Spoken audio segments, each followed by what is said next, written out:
जल रहा है, आग लगी है सीने में, हुक्मरां सब व्यस्त हैं खून गरीब का पीने में। तो राम मंदिर या बाबरी का पक्ष नहीं मैं लाई हूं, घायल भारत चीख रहा है, चीख सुनाने आई हूं। परम आदरणीय सभापति महोदय, मंचासीन निर्णायक मंडल समिति एवं उपस्थित मेरे प्यारे साथियों, मैं आरक्षी खुशबू चौहान, केंद्रीय रिजर्व पुलिस बल आज सदन की राय से असहमत होते हुए वक्ता विपक्ष में अपने विचार प्रस्तुत करूंगी। महोदय, दर्द हद से तब गुजरने लगता है जब मेरी आंखों के सामने ताज, पुलवामा, छत्तीसगढ़ में शहीद हुए जवानों के शत विशत अधजले शरीर के टुकड़े, रेत के टीलों से ऊपर जाती लाशों के ढेर और कश्मीर की खून से सनी लाल रंग की सड़कों के दृश्य सामने आते हैं। उस पर मेरे प्रतिपक्षी महोदय का कहना ये कि मानवाधिकारों की अनुपालना करते हुए देश से उग्रवाद और आतंकवाद को समाप्त किया जा सकता है। महोदय, अब तो हमारा तिरंगा झंडा भी हमसे ये पूछने लगा है कि क्या बात है भारत, आजकल फहराने से ज्यादा मैं कफन में दफनाने के क्यों काम आ रहा हूं।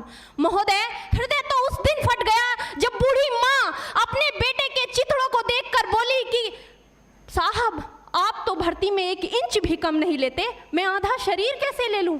महोदय, आज इन मानवाधिकारों के कारण इन आतंकियों के बंगलों की आकाओं की नाकफनी हंसती है और शहीद हुए हमारे जवानों के आंगन की तुलसी रोती है। जब एक शहीद हुए जवान की विधवा की वेदना चीख चीख कर ये कहती है कि प्यार भी भरपूर गया, मांग का सिंदूर गया, नन्हे नौनिहालों की लंगोटियां चली गई, छोटी छोटी बेटियों की चोटियां चली गई और आपके लिए तो एक आदमी मरा है साहब, मेरे घर की तो रोटियां ही चली गई।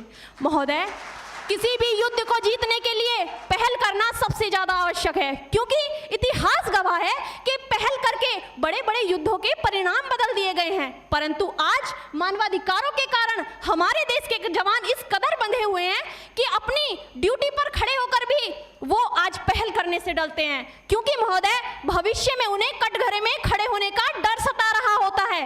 वो ये जानते हैं कि चाहे एक उग्रवादी की राइफल से निकलने वाली गोली को ये तय करना पड़े या ना पड़े कि वो किसे लगेगी, लेकिन हमारी राइफल से निकलने वाली हर गोली को ये निर्णय लेना पड़ता है कि चाहे वो किसी निर्दोष को लगे, दोषी को लगे या ना लगे, परंतु किसी निर्दोष को नहीं लगनी चाहिए। यदि ऐसा हुआ तो ना तो ये समाज हमें छोड़ेगा, ना ही तिल का ताड़ बनाने वाली ये मीडिया हमें छोड़ेगी। और महोदय, मानवाधिकार के तले किसी जवान को दबाकर युद्ध के मैदान में छोड़ देना कोई वीरता नहीं, एक आत्महत्या है। क्योंकि महोदय, फूल को श्रृंगार दो ये मुमकिन नहीं और एक वीर को झनकार दो ये मुमकिन नहीं। जो हाथ बांध दे सेना के, ऐसे मानवाधिकार का पालन संभव नहीं।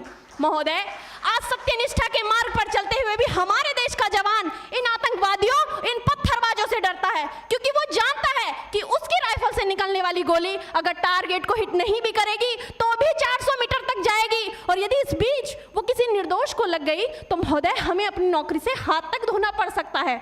और महोदय, अपनी नौकरी को बचाने की खातिर एक जवान आज ये सोचता है कि चाहे सांप मरे या ना मरे, परंतु लाठी नहीं टूटनी चाहिए, क्योंकि आज हमारे देश के हालात कुछ ऐसे हो गए हैं कि चिरागों को हवाओं में उछाला जा रहा है, हवाओं पर भी रोब डाला जा रहा है। अरे हम ही तो बुनियाद है आंतरिक सुरक्षा की, और आज हमें ही नौकरी से निकाला जा रहा है। महोदय, जब पुलवामा में 44 जवान शहीद हुए, छत्तीसगढ़ में 76 जवान शहीद हुए, तो कोई भी मानवाधिकार की दुहाई देने वाला हमारे पक्ष में आकर खड़ा नहीं हुआ। परंतु जब जेएनयू विश्वविद्यालय में एक देशद्रोही के द्वारा भारत तेरे टुकड़े होंगे, अफजल हम शर्मिंदा हैं जैसे देशद्रोही नारे लगते हैं, तो सारे मानवाधिकार के ज्ञाता आकर उसके पक्ष में खड़े हो जाते हैं। तभी तो क्या कहा था उस देशद्रोही ने कि तुम एक अफजल को मारोगे, हर घर से अफजल निकलेगा। तो मैं भारत की बेटी अपनी भारतीय सेना की तरफ से आज ये ऐलान करती हूँ कि उस घर में घुसकर मारेंगे जिस घर से अफजल निकलेगा, वो कोख नहीं पलने देंगे जिस कोख से अफजल निकलेगा। उठो देश के वीर जवानों, तुम सिंह बनकर दहाड़ दो और एक तिरंगा झंडा उस कन्हैया के सीने में गाड़ दो। महोदय, अंत में अपनी वाणी को विराम की ओर ले जाते हुए मैं सिर्फ इतना ही कहना चाहूंगी कि मुझे अफसोस है अपने देश की न्यायिक प्रक्रिया पर, जहां आज भी रात के 12 बजे अजमल कसाब जैसे आतंकी के लिए सर्वोच्च न्यायालय के दरवाजे खोल दिए जाते हैं। ऐसे देश से मानवाधिकारों की अनुपालना करते हुए आतंकवाद और उग्रवाद से कभी नहीं निपटा जा सकता। मानवाधिकार के नाम की दुहाइयां देने वालों, सीमा